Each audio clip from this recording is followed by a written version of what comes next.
अस्सलाम वालेकुम मेरी जान। तो आज मेरे बेटे हमने चैप्टर नंबर 6 का वो चैंपियन क्वेश्चन करना है जो हर पेपर में पूछा जाता है। बोर्ड के पेपर में इस चैप्टर में सबसे ज्यादा आने वाला सवाल, अगर लॉन्ग नहीं तो शॉर्ट, शॉर्ट नहीं तो लॉन्ग। ये 100% गारंटी की बात है। वो कहते हैं ना कि स्टाम्प पेपर पे गारंटी ले लो, ये क्वेश्चन आता है।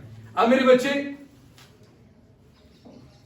चैप्टर का नाम है आपके पास work and energy according to the smart syllabus चल रहे हैं।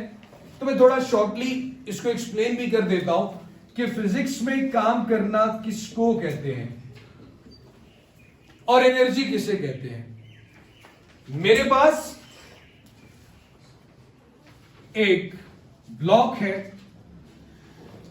गाड़ी है, वटएवर कोई भी ऑब्जेक्ट है।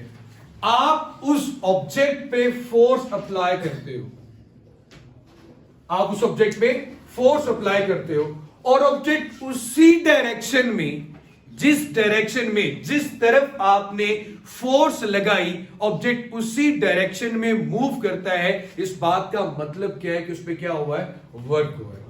अब मजेदार बात यह है कि अगर इसी डायरेक्शन में जाएगा तो वर्क है।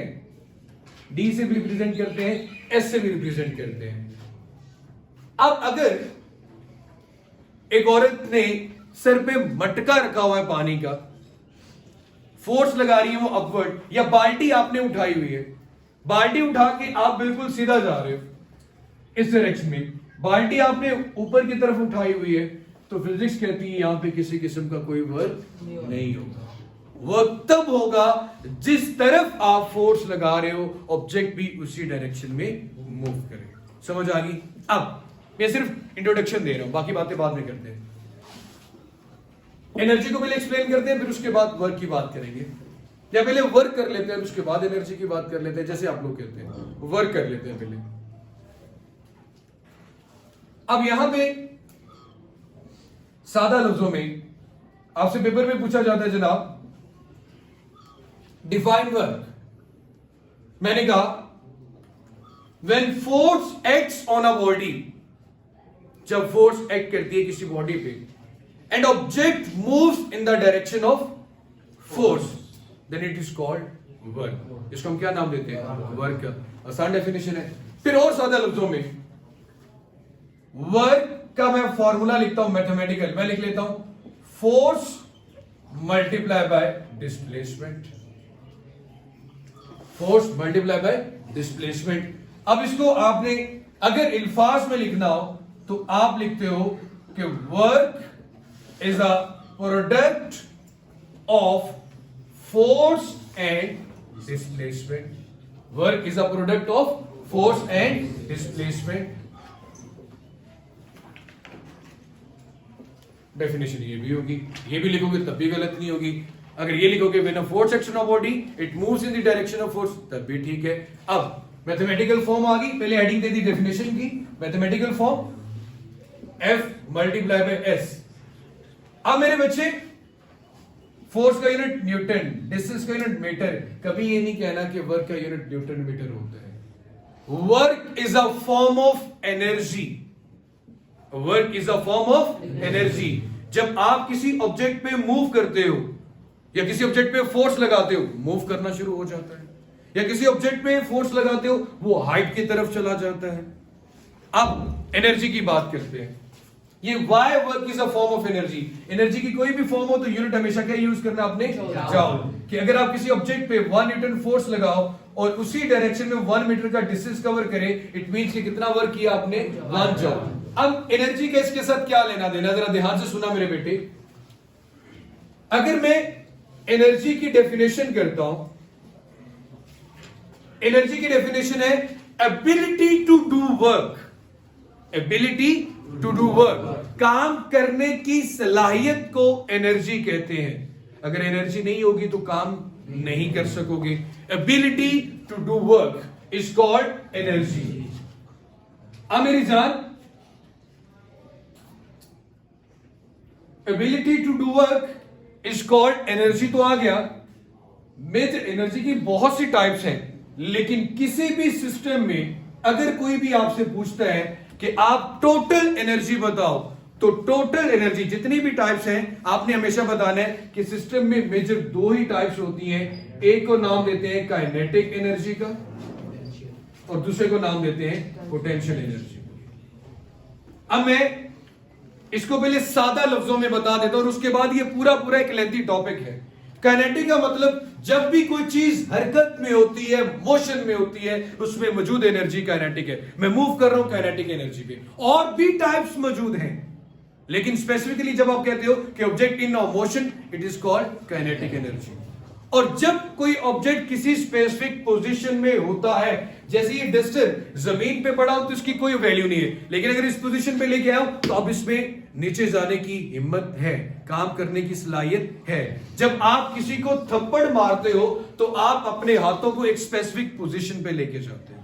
हैमर को हिट करने के लिए स्पेसिफिक पोजीशन पे लेके जाते हो। तो समटाइम जब आप ऑब्जेक्ट को स्पेसिफिक पोजीशन में लेके जाते हो तो उसमें एनर्जी स्टोर होती है।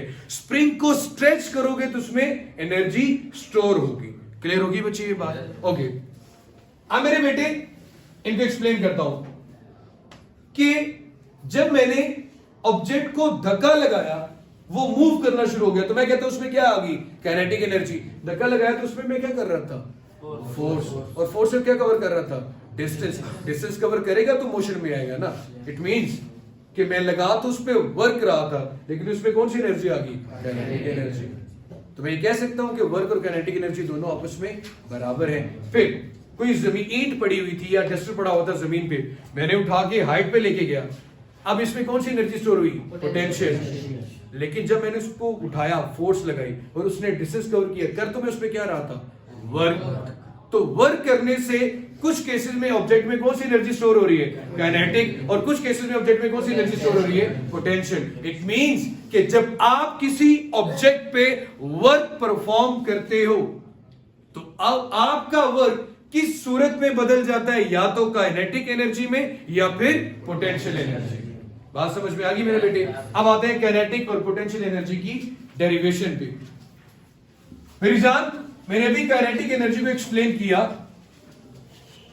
काइनेटिक एनर्जी का मतलब जब ऑब्जेक्ट मोशन में हो, रेस्ट में ना हो। काइनेटिक एनर्जी की शॉर्ट फॉर्म होती है K.E, काइनेटिक एनर्जी।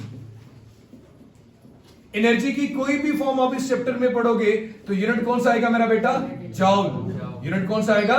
जॉउल। कहते हैं काइनेटिक है बेटा, भंगना। Kinetic energy, the energy possessed by a body, energy possessed by a body due to its motion. Object या बॉडी, कोई भी चीज जो एनर्जी हासिल करती है जब वो मोशन में हो, उस एनर्जी को क्या नाम देते हैं? Kinetic energy. अब मेरे बेटे इसकी डेरिवेशन में मुझे ये फॉर्मूला प्रूव करना है कि जी काइनेटिक एनर्जी इक्वल होती है हाफ, 1/2 को हाफ ही बोलते हैं, mv²। m उस ऑब्जेक्ट का मैस और v उस ऑब्जेक्ट की वेलोसिटी। अब खुद देखो, अगर मैं v 0 पुट करता हूं, अगर मैं v 0 पुट करता हूं तो ऑब्जेक्ट रेस्ट में होगा, तो उसकी काइनेटिक एनर्जी भी क्या आ जाएगी? 0 आ जाएगी। तो मेरा बेटा जाग के, अब मेरी जान मुझे इसकी डेरिवेशन करनी है, ये प्रूफ करना है कि काइनेटिक एनर्जी हाफ mv² होती है।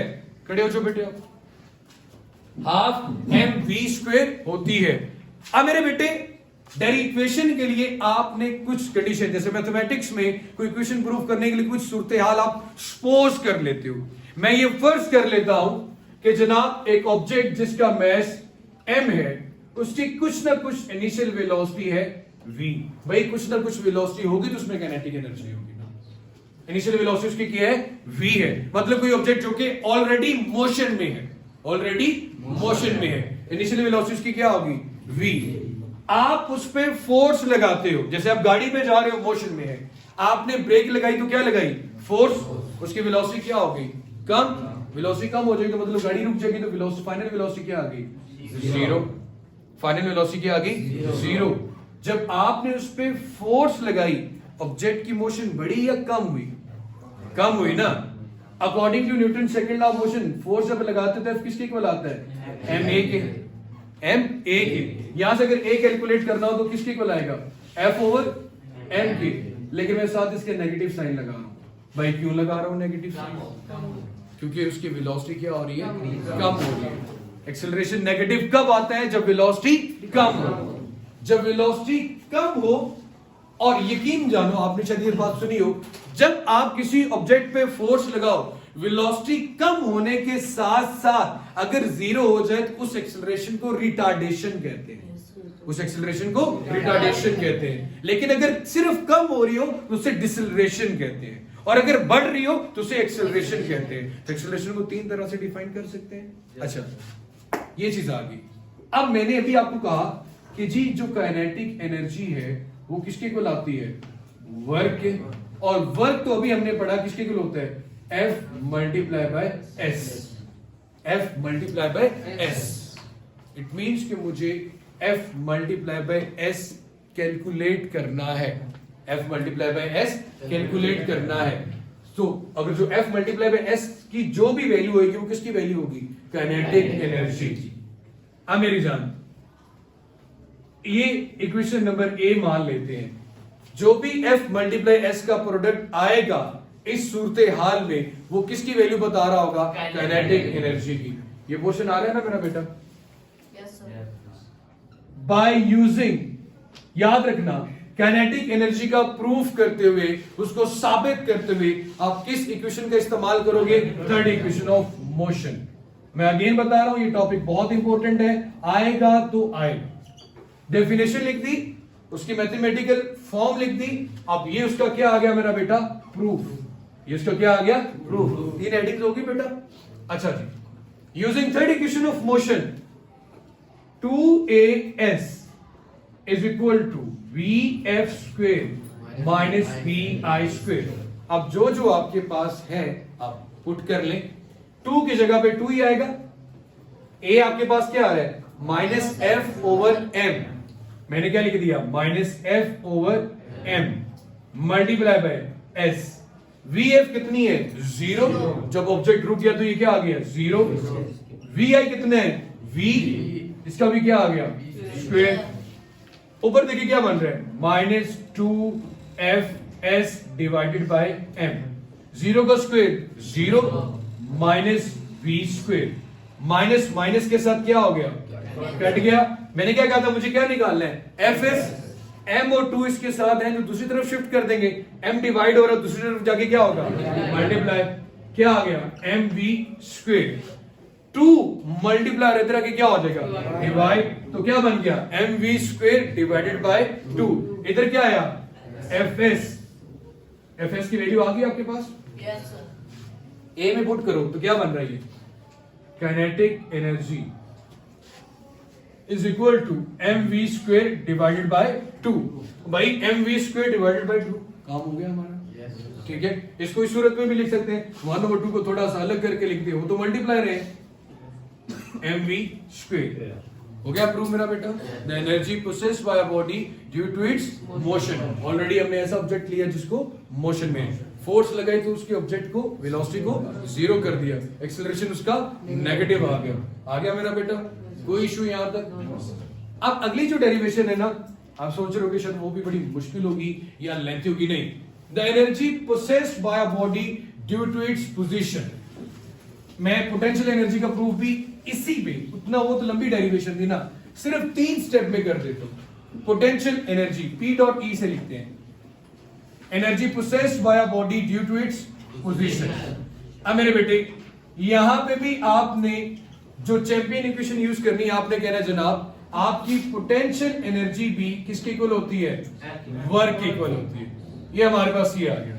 अब जब आप किसी ऑब्जेक्ट को, जो कि जैसे कि डस्टर लिया, उस डस्टर का कुछ ना कुछ मैश भी होगा, उस डस्टर को जब आप 0 हाइट से किसी हाइट तक लेके जाते हो तो डेफिनेटली आपने उसके ऊपर क्या लगाई होगी? Force.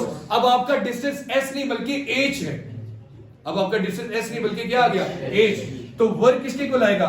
F multiply by h। और ये किसके इक्वल आ रहा है? पोटेंशियल एनर्जी के। अब मुझे ये बात बड़ी अच्छे से पता है कि यहां पे मेरी फोर्स किसके इक्वल होगी? ऑब्जेक्ट के वेट के equal. Weight is a gravitational force that act on the object due to its mass. अब जब ऑब्जेक्ट को यहां पे लेके जाओगे, फोर्स इसको किसकी तरफ लेके आएगी? जमीन की तरफ। कितनी फोर्स है? इसके वेट के बराबर। तो मैं यहां पे फोर्स को किसके इक्वल लिख दूंगा? वेट के। और वेट क्या होता है? mg। तो फोर्स की जगह पे क्या आ गया? mg, और साथ क्या आ गया? h। और पोटेंशियल एनर्जी का फार्मूला ही क्या होता है? mgh। अब हाइट जीरो करो तो पोटेंशियल एनर्जी भी क्या हो जाएगी? जीरो होगी। So the energy possessed by a body due to its position and the energy possessed by a body due to its motion। Nature को ध्यान से सुनिएगा, क्वेश्चन पूछ रहा हो तो दोबारा मेरा बेटा पूछ ले। खुश रहे, आबाद रहे, अल्लाह हाफिज।